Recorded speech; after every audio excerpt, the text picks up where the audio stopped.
encontro, Jesus pôde dizer assim: hoje entrou salvação nesta casa.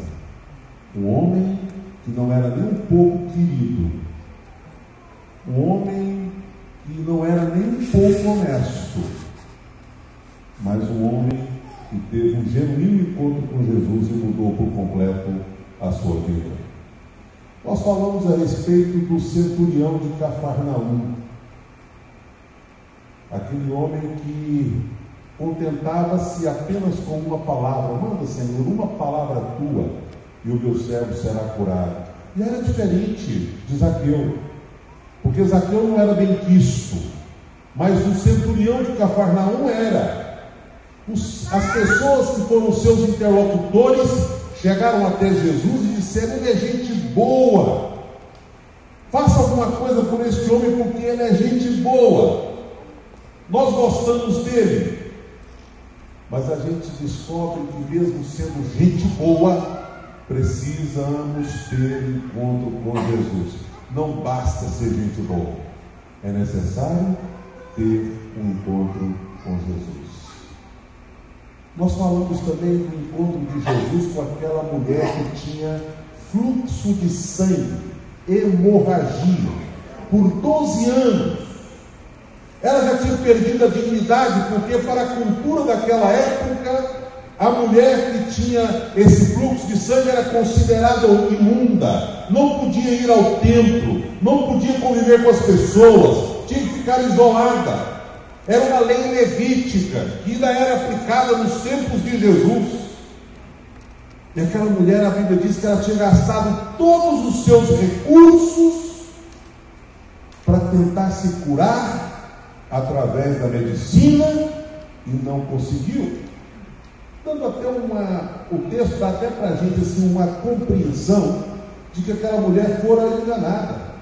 Alguns especialistas até sabiam que não tinha jeito, mas enquanto puderam, arrancaram o que aquela mulher possuía, até ela perder tudo. Mas um dia ela rompeu todos os obstáculos, conseguiu tocar em Jesus, porque ela falava consigo mesma: se eu apenas lhe tocar nas vestes, eu serei curada.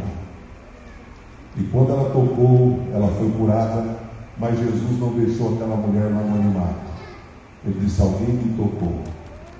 E aí a gente falou sobre esse episódio, e hoje vamos falar sobre um outro que está no mesmo capítulo.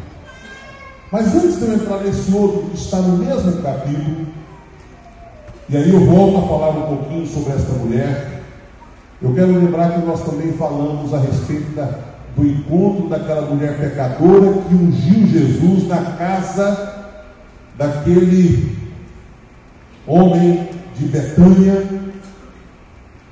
E não só ungiu Jesus, aquela pecadora, mas ela chorou e ela enxugou Jesus com seus próprios cabelos.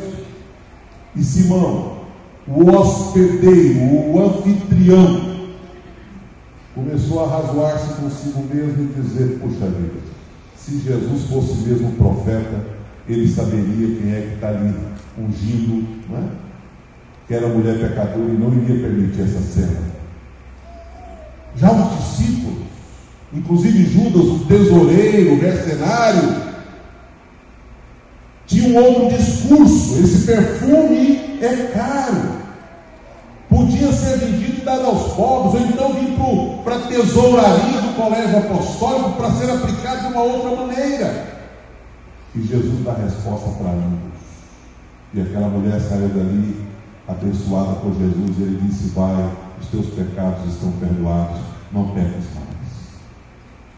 Depois nós encontramos Jesus atravessando o lago de Genezaré, ou o mar da Galileia, para ter um encontro com o gadareno, aquele homem que era demonizado.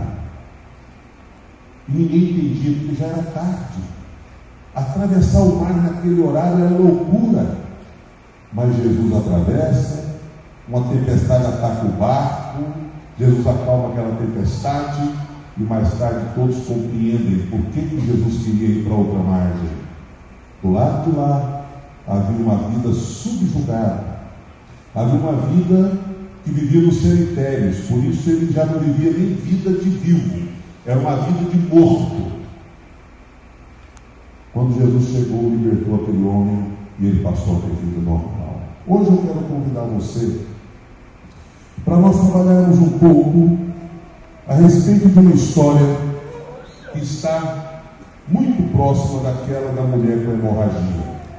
Jairo, outro centurião, encontrando-se com Jesus. Esse encontro de Jairo com Jesus se deu logo depois que Jesus voltou de Gadara, melhor dizendo, do lago, atravessou de volta o lago de Genezaré. E depois que Jesus voltou daquela cidade que fazia parte da Decápolis, que era aquele conjunto de 10 cidades que ficavam aos arredores ali do mar da Galileia, do outro lado da região da Galileia, Jesus então, ao desembarcar, já tinha uma multidão lhe esperando. E no meio da multidão que festejava o seu retorno, apareceu este homem, Jairo. E na lição que nós vamos aprender hoje à noite, talvez algumas perguntas poderão ser respondidas. Por exemplo, por que às vezes as nossas orações demoram a ser respondidas? Talvez essa lição vai esclarecer um pouco, ou essa história vai esclarecer um pouco essa pergunta.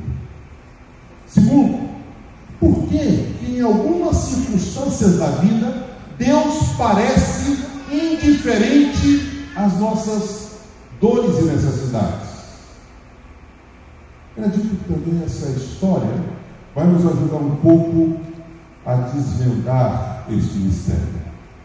Será que existe algo que precisamos aprender atrás das longas horas de esperas diante desta aparente indiferença do Senhor? Convido você para a leitura do texto que está em Lucas capítulo 8, 40 a 42, e depois a gente pula a história da mulher com hemorragia e lê os versículos finais. 40 a 42 diz assim: quando Jesus voltou, uma multidão o recebeu com alegria, pois todos o esperavam. Então um homem chamado Jairo, dirigente da sinagoga, veio e prostrou-se aos pés de Jesus, implorando-lhe que fosse à sua casa, porque a sua única filha, de cerca de 12 anos, estava à morte. Estando Jesus a caminho, a multidão o comprimia. Enquanto Jesus ainda estava falando, chegou alguém da casa de Jairo. Já pulei a história, já estou no verso 49, a história da mulher com hemorragia que tocou a Jesus, já estou no verso 49.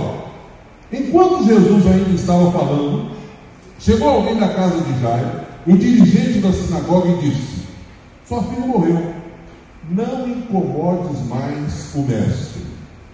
Ouvindo isso, Jesus disse a Jairo: não tenha medo, tão somente creia, e ela será curada. Quando chegou à casa de Jairo, não deixou ninguém entrar com ele, exceto Pedro, João, Tiago e o pai e a mãe da criança. Enquanto isso, todo o povo estava se lamentando e chorando por ela. Não chorem, disse Jesus, ela não está morta, mas dorme. Todos começaram a rir dele, pois sabiam que ela estava morta. Mas ele a tomou pela mão e disse: menina, levante-se. O espírito dela voltou, ela se levantou imediatamente, e então Jesus lhe ordenou que lhe dessem de comer. Os pais dela ficaram maravilhados, mas ele lhes ordenou que não contassem a ninguém o que tinha acontecido. Quem era Jairo antes do seu encontro com Jesus? De acordo com esta passagem e com as outras passagens paralelas que nós temos, é interessante, ele é apresentado aqui como chefe da sinagoga. Daqui a pouquinho eu vou explicar o que isso significa. Mas antes eu queria relembrar que nós temos um jeito muito natural e comum de nos saudar, né? E aí, tudo bem? Tudo bem? Tudo jóia? Geralmente a pergunta é: está tudo bem? E a resposta é: está tudo bem. Quase ninguém admite que não está bem. Às vezes as pessoas estão caindo aos pedaços, falindo-se por dentro, arrasadas, mergulhadas na destruição, seja elas em que aspecto for: enfermidade, família dividida, filhos enfiados nas drogas, desemprego. Aí você pergunta: está tudo bem? E as pessoas respondem: sim, está tudo bem. Via de regra, porque a nossa sociedade tem nos ensinado a mascarar os nossos problemas. A nossa sociedade tem nos ensinado a esconder as nossas dores. Não dá para expressar, não dá para abrir o jogo e dizer: não está nada bem, eu preciso de socorro, eu preciso de ajuda. Eu não acredito que para um homem da posição de Jairo a experiência fosse diferente. A princípio, a sua experiência era muito semelhante à nossa.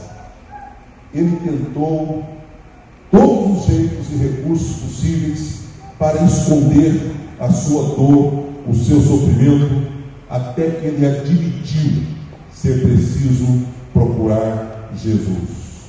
Então eu queria trabalhar um pouquinho a história deste homem antes do encontro com Jesus, até ele admitir que precisava de Jesus, até ele resolver tirar as máscaras, até ele resolver se ajoelhar e prostrar, como o texto diz que ele fez, humildemente diante de Jesus, coisa que um homem daquela posição não faria em hipótese alguma, mas ele fez, dada a sua necessidade, dada a sua carência.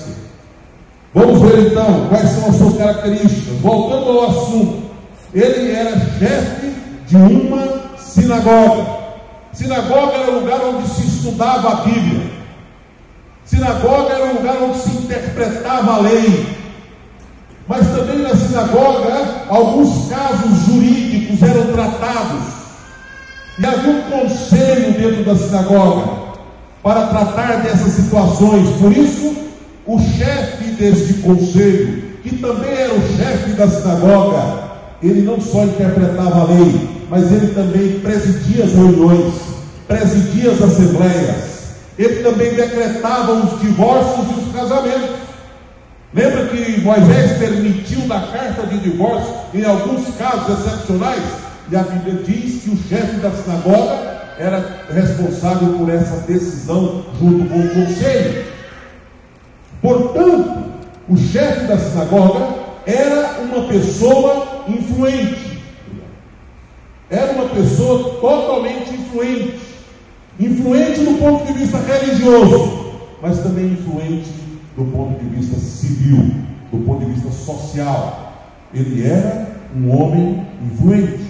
A Bíblia diz que ele era chefe da sinagoga, portanto um homem reconhecido, que tinha atribuições especiais, que era especial naquilo que ele realizava, reconhecido por toda a sociedade.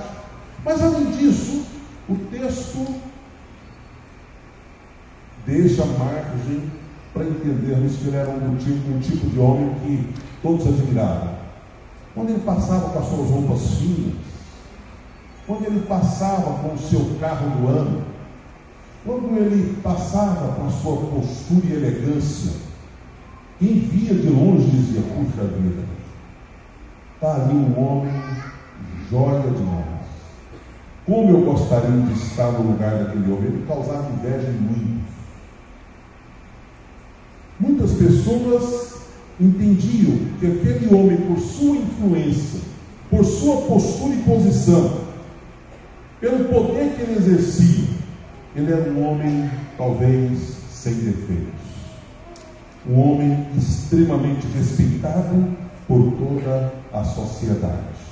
Eu poderia dizer, inclusive, que dada a sua posição, ele era um homem rico.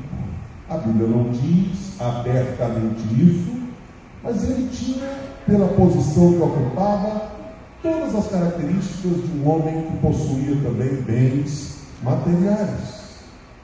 Mas este homem, com toda essa aparência, tinha um grave problema. Uma filha estava à morte.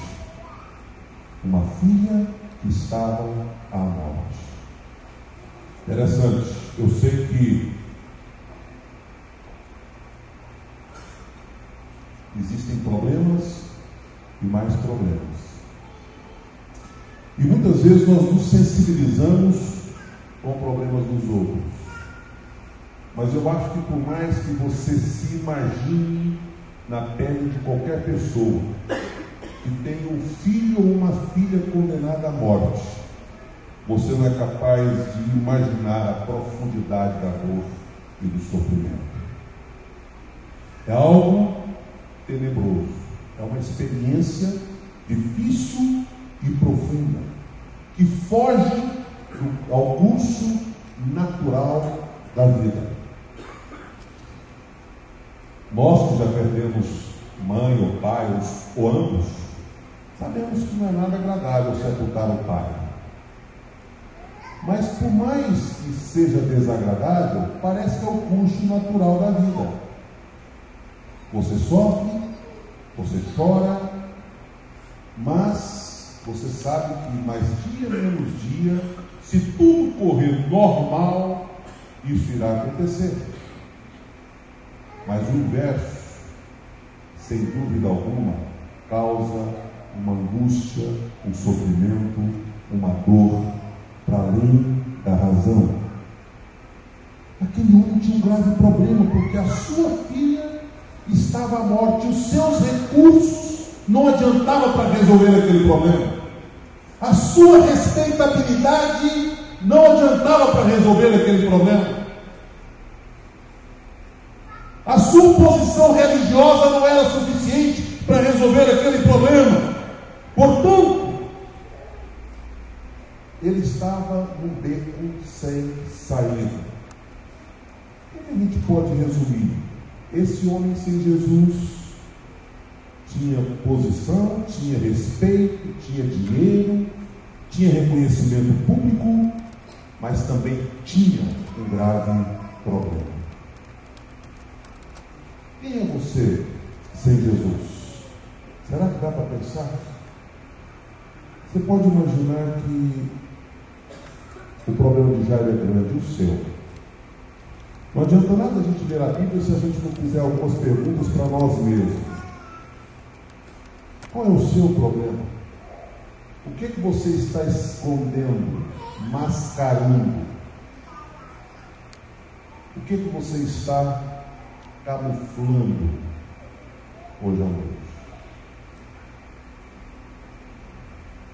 Li o testemunho de uma pessoa que procurou um pastor após o sermão e chegou para o pastor e disse: pastor, descobri que sou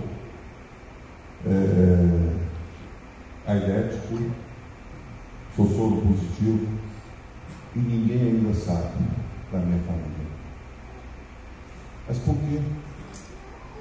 Porque eu tenho medo de contar. E já tinha meses e meses, talvez quase ano, não me lembro direitinho, mas não era coisa assim, descobri a semana passada, não. Aquela luta de conto no conto, ele já vinha com ela travada durante muito tempo. Ele começou a dizer os medos que ele tinha: medo de rejeição, medo da reação dos seus pais, medo de que o problema tornasse público e isso pudesse produzir aí alguma mudança na sua rotina de vida. Enfim, ele estava com medo. E ele preferia segurar aquele problema para si mesmo do que abrir para dizer: eu preciso de ajuda. Quem é você sem Jesus? Esse homem Jairo foi até Jesus e ajoelhou e pediu socorro. Para isso, ele teve que vencer alguns obstáculos. Daqui a pouco eu falo sobre esses obstáculos. A princípio, eu acho que o que levou o Jairo a procurar Jesus foi o fato de que os recursos haviam acabado. Não tem mais recursos, não sei mais o que fazer. Tudo parece estar dando errado. Chega até Jairo. Mas quem é que segue Jesus? É a plebe. Quem é que segue Jesus? São os leprosos, são as mulheres com fluxo de sangue, são as pecadoras e os pecadores, os pescadores pobretões que estavam ali às margens do mar da Galileia consertando suas redes. Quem é que segue Jesus? Alguém da minha posição, será que pode seguir Jesus? Com certeza ele preferia não seguir Jesus por enquanto. Até mesmo por causa do seu obstáculo religioso. O que vão pensar de mim, o chefe da sinagoga? O que os meus amigos vão pensar de mim quando souberem que eu fui procurar Jesus? Só que, naquele momento, ele não tinha mais escolhas.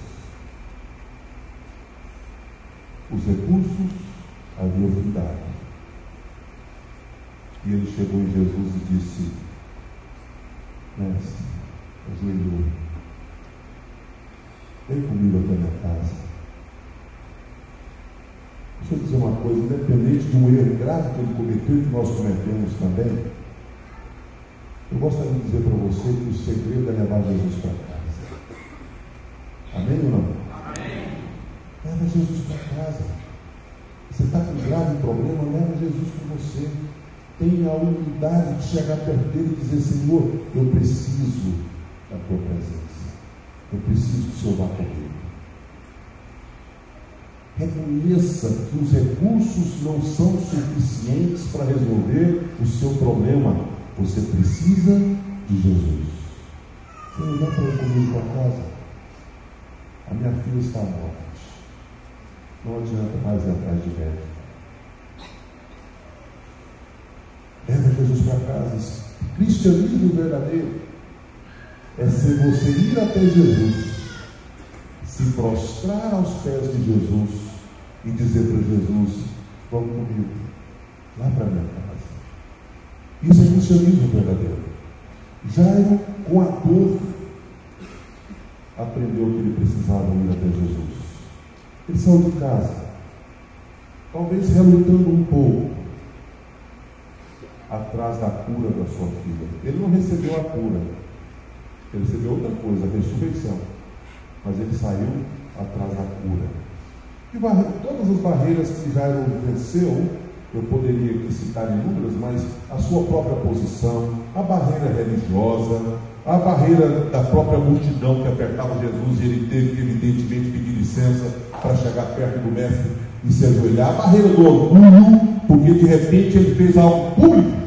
Ele não se ajoelhou num quarto secreto onde só estava ele e Jesus, mas ele se ajoelhou e prostrou diante de Jesus na frente da multidão. Precisa de coragem para um ato desses. Mas foi assim que ele agiu. Venceu todas as barreiras. Agora, eu disse que eu ia falar de um erro de Jairo. Preste atenção, porque muitas vezes é um erro que nós cometemos também. Jairo é líder, chefe da sinagoga, e ele pensa que pode liderar Jesus. Já percebeu como é que nós fazemos isso também? A gente pensa que pode liderar Jesus. Então, ele chega até Jesus, e se você for ler os textos paralelos que contam essa história, você vai perceber isso. Ele chega até Jesus, e Marcos registra isso muito bem, e diz assim: Senhor, minha filha está doente, vamos comigo para minha casa, o Senhor impõe as mãos sobre ela, e ela vai ser curada. Ah, peraí, você está ensinando o que eu tenho que fazer? Eu tenho que te seguir, depois eu tenho que pôr a mão, e depois ela vai ser curada? Você lembra de alguém do Velho Testamento que fez isso também? Ou não? Nós temos mania de como líderes, achar que sabemos o que Deus deve fazer e querer ensinar Deus a agir. Sabe de quem eu estou falando? De Naamã. Lembra que Naamã foi atrás do profeta Eliseu por orientação daquela jovem escrava que trabalhava na casa dele? O profeta nem recebeu ele em casa, lembra da história? Era Deus tratando o caráter orgulhoso e arrogante e petulante daquele homem. Mandou o secretário Geazi lá no portão e dizer para ele: olha, faz o seguinte, diga para ele mergulhar 7 vezes no Rio Jordão e a lepra vai ser curada. Puxa vida, que decepção, eu trouxe presente desse cara, trouxe uma carta do rei para ele, para mostrar que eu sou general do exército do rei da Síria, e ele nem me recebe em casa. Vou embora. Esse rio aqui é sujo. Lá na minha cidade tem um rio melhor que esse. No caminho, os seus servos me convenceram, com argumentos simples e lógicos ao mesmo tempo. Se ele tivesse pedido uma coisa difícil, não pediu uma coisa tão simples. O que custa? Vamos lá, mergulha. Né? Mas ele diz o seguinte, aí é que entra a semelhança dele com Jairo. Eu pensei, isso é escrito na Bíblia, não estou dizendo isso aqui não, é a Bíblia que diz. Eu pensei que eu ia chegar lá, ele ia me mandar entrar, ele ia colocar a mão no lugar da lepra, ia fazer uma oração e pedir ao Deus do céu, e minha lepra ia desaparecer, ia ficar limpo. Ah, então você já tinha um plano na sua cabeça, você já sabia o que você queria. Meus irmãos, é muitas vezes assim que você age e assim que eu ajo, ensinando Deus a ser Deus. Eu peço, mas eu peço de acordo com a minha vontade. Sabe aquela oração que a gente conhece bem, ensinada por Jesus? Seja feita a minha vontade, assim na terra como no céu. Mas na verdade é isso que eu faço, não é? Eu quero que seja feita a minha vontade. Mas nem Jesus orou assim. Humanamente falando, ele sabia a dor que ele ia passar e ele orou: se possível, passa de mim este cálice. Mas ele completou a oração dizendo o quê? Contudo seja feita a tua vontade. Seja feita a tua vontade. A gente tem mania de orar dizendo: eu decreto, eu mando, eu exijo, eu ordeno, não é? Como se Deus fosse o nosso servo. E na verdade, esse líder Jairo cometeu esse erro. Eu estou tratando Jesus como os meus serviçais. Só vai lá em casa, impõe as mãos e minha filha será curada. Jesus, ele faz algo interessante. Ele age como o Senhor. Em primeiro lugar, deixa eu dizer uma coisa para você. Jesus não fecha o gabinete para te atender exclusivamente. Tá certo? Então, ele vai para a casa de Jairo. Ele não nega. Mas uma mulher toca nele, ele para atender a mulher. Porque ele também é senhor do templo. E ele para e faz uma pergunta: alguém me tocou? Quem me tocou? Eu fico imaginando Jairo, a angústia dele, né? Mas gente, a minha filha está morrendo e Jesus está preocupado em quem tocou nele. Vamos embora, Jesus, vamos passar de hora, né? E Jesus não tem pressa. Os discípulos reagem e Jesus diz: eu quero saber, alguém me tocou, de mim sai o poder. Aí a mulher se identifica e alguém diz: para quê? Já foi curada mesmo? Deixa a mulher ir embora e vamos comigo para casa. Mas eu disse, quando eu estava aprendendo sobre esse texto, que Jesus não queria apenas livrar aquela mulher da hemorragia, mas ele queria curar o coração daquela mulher, as emoções daquela mulher. Mulher rejeitada, né? 12 anos passando vergonha, que talvez não tinha coragem de olhar no espelho, não tinha coragem de enfrentar as pessoas. Não basta curar o fluxo de sangue, é necessário também restaurar a dignidade daquela mulher. E Jesus está ali fazendo isso, e Jairo se remoendo por dentro. Mas aí o Senhor está ensinando para Jairo uma lição. Sabe qual é? Eu sou o Senhor do tempo. Deixa o tempo comigo. Não é do jeito que você quer, não é da hora que você quer. Eu é que sei o que é melhor, eu é que sei o jeito certo. É do jeito que eu quero e não do jeito que você quer. É do jeito que eu faço, não do jeito que você faz. E desta forma, o Senhor termina esse episódio Jairo, lá no coração dele, ele está sentindo uma coisa que muitas vezes a gente sente. Puxa vida, por que Jesus atendeu ele primeiro, antes de mim? O meu problema é mais grave. Você já imaginou quantas vezes nós achamos que o nosso problema é mais grave? E quantas vezes a gente acha que alguém furou a fila? Né? Essa mulher com hemorragia furou a fila. Eu cheguei em Jesus primeiro. Por que ele parou para atender ela? Jesus age como Senhor do tempo. Jesus age como Senhor da história. Jesus age como Senhor sobre as enfermidades. Jesus age como Senhor sobre os problemas graves. E Ele sabe o que Ele está fazendo. Ele não é escravo do tempo. Sabe por quê? Quando você faz um quadro, um artista que pinta um quadro, ele é o criador do quadro. A imagem que ele produziu, seja ela qual for, é algo que saiu de dentro dele, tem um significado profundo, mas ele não é o quadro. Ele é uma pessoa fora do quadro. Ele é o criador do quadro. Jesus é Deus, e por ser Deus, Ele é o criador do tempo. Quem cria o tempo não é escravo do tempo.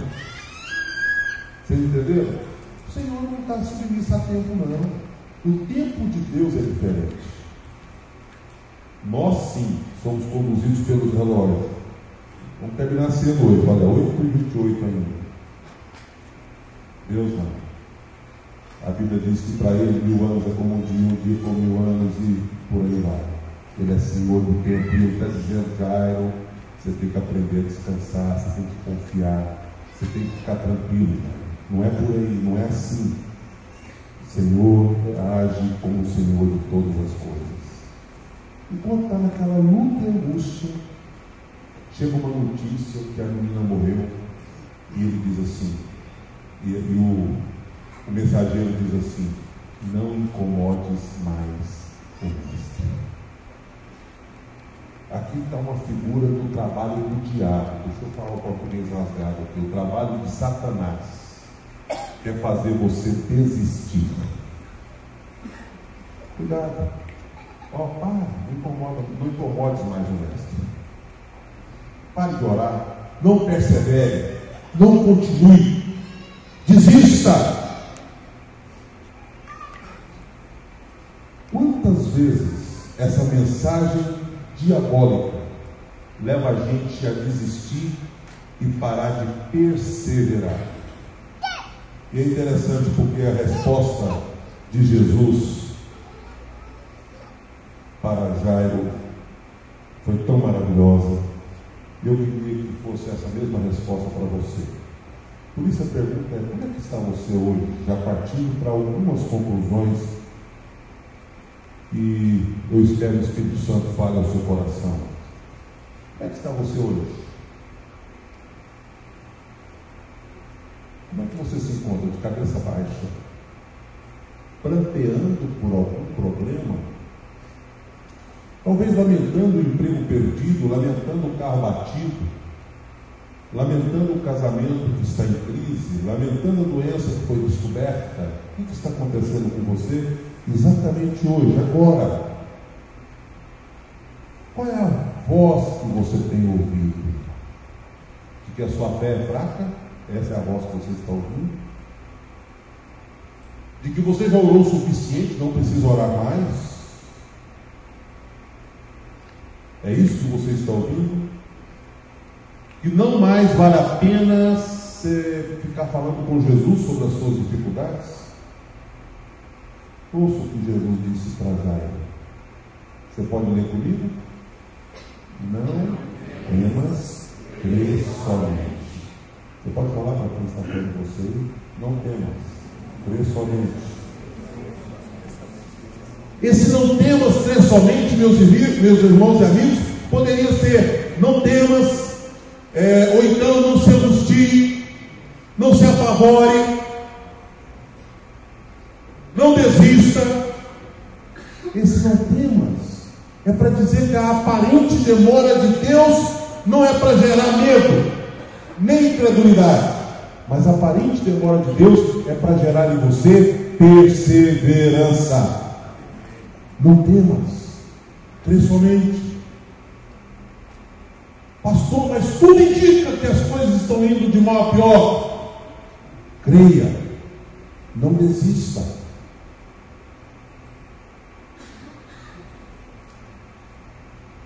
Saiba que com Jesus o que importa é a última página que será virada.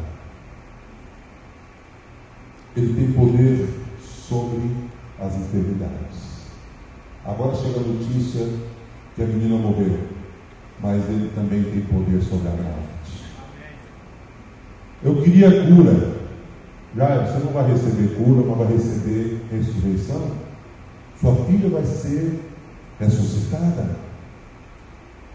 Enfim, eu gostaria de dizer para você esta noite que a palavra de Deus, se você for embora daqui com essa mensagem no seu coração, não temas, crê somente, não desista, não se apavore, não se angustie, não tenha medo, vá em frente, acredite, leve Jesus com você, mesmo que o problema seja grave, mesmo que as notícias sejam ruins, mesmo que todas as circunstâncias contribuam para você duvidar, não duvide, creia.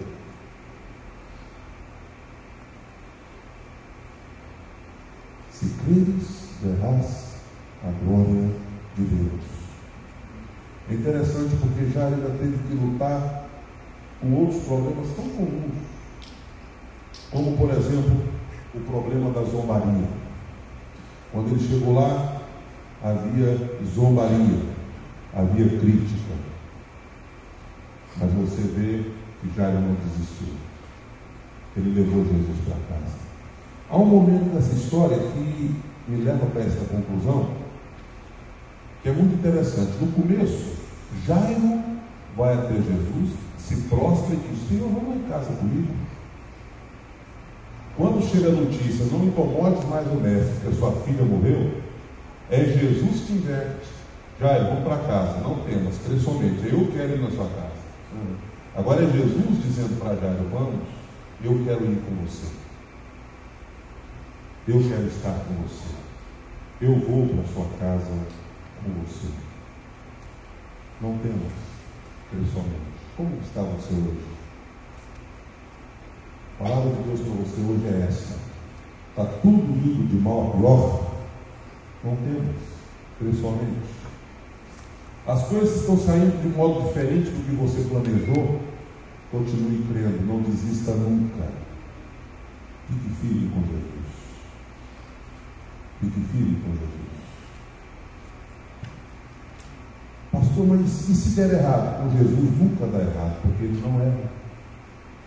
Às vezes dá errado de acordo com o seu ponto de vista, porque a resposta dele é diferente da que você queria. Mas ele responde e depois você vai entender. Primeiro você vai crer, caminhar por fé, e depois você vai entender. Existem coisas que talvez eu só vai entender na eternidade, mas eu continuo crendo, porque a vida cristã é caminhar pela fé. Não temas, crê somente. Crê somente. Uma das palavras do Sandro no domingo passado, para quem estava aqui, foi que nada permanece para sempre. Lembra? As alegrias são passageiras, mas as dores e sofrimentos também são passageiros. Então celebre as alegrias quando elas estiverem acontecendo. Não jogue para debaixo do tapete a dor e o sofrimento quando eles também acontecerem. Venha para Jesus, abra o coração, se derrame diante dele. Uma ou outra coisa vai passar. O que permanece é a palavra de Deus, é a certeza de que um dia estaremos com o Senhor na glória. Feche os seus olhos um pouquinho. Eu queria que o apelo hoje fosse um pouco diferente. Eu disse que todo domingo eu iria fazer pelo menos uma pergunta, se alguém que ouviu a mensagem gostaria de ter um genuíno encontro com Jesus. Então essa pergunta será feita. Se você que está aqui hoje à noite nunca tomou uma decisão ao lado de Jesus, e o Espírito Santo falou, não pastor Marcos não, o Espírito Santo falou no seu coração em qualquer momento da mensagem, olha, em determinado momento eu senti que era Deus falando comigo, e eu tenho que vencer os obstáculos como Jairo venceu, e eu preciso ir aos pés de Jesus. Então você vai tomar a sua decisão. Já olhe agora. Tome a sua decisão agora. Depois você só vai revelar a sua decisão para nós. E dizer, pastor, eu tomei essa decisão. Mas antes que isso aconteça, eu gostaria que você refletisse. Né? Isso não é só orar, não. É refletir. Como é que você se encontra hoje? Como está a sua vida hoje? Tudo bem? Normal? Sem nenhuma dor, sem nenhuma perda, sem nenhum sofrimento, sem nenhum desafio. Como está a sua vida hoje? Reflita um pouquinho sobre isso. Será que não é hora de você vencer alguns obstáculos e dizer, eu admito que eu estou vivendo uma vida mascarada? Eu estou escondendo algo que Deus sabe que existe e não dá mais para esconder. Eu admito que preciso estar aos pés de Jesus. Não dá mais para eu ficar fingindo que está tudo bem, enquanto minha vida está sendo destruída por dentro. Eu preciso levar Jesus comigo para casa. Pensa um pouquinho. Olha um pouquinho. Talvez você precise tomar hoje uma decisão. Se alguém nesta noite, eu quero fazer a primeira pergunta, que é a pergunta para quem nunca se encontrou com Jesus. De maneira, eu já sim, pastor, não estou falando de ir à igreja.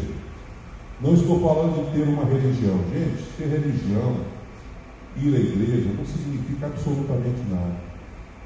Você precisa ter um encontro pessoal com Jesus.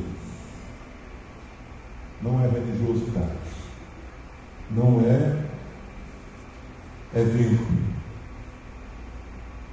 é experiência, encontrar-se com Jesus.